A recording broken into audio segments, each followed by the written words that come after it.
the things that's really unusual about venture capital, and I think interesting about venture capital, is that in most kind of investing spaces, so like if we were looking at mutual fund managers or something, the sort of the general mantra is, past performance does not guarantee future returns.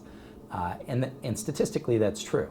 If you look at people that have been high performers in the past, they have almost no better chance than just kind of random selection of doing well in the next period. But venture capital is different. So in venture capital, if you look at the firms that were the top performers in the last say 5 years, they are highly likely to be the top performers in the next 5 years.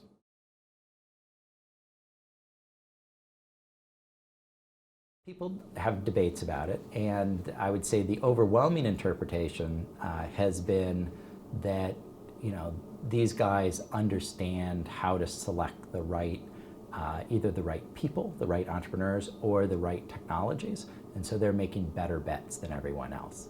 But one of the things that we were looking at in this recent paper is what exactly explains this sort of persistence of performance.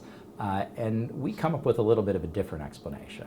Our explanation is that this has to do essentially with almost like the status of the venture capitalist. And so venture capitalists that have a good reputation are able to invest in the attractive deals that everyone would like to invest in. And there are a certain number of deals out there where you can just sort of see this is something that's likely to succeed. The problem is that everybody can see that. Everybody wants to invest in those deals. And so the ones that are able to make that investment are those that have a strong enough reputation that the entrepreneurs actually want them involved.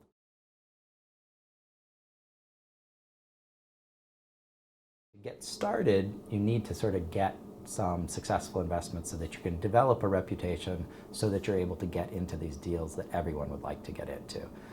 What that means is that I think that entry, that first sort of fund, ends up being almost a roll of the dice. You take some chances on some really high-risk ventures. You hope that a couple of them pay off.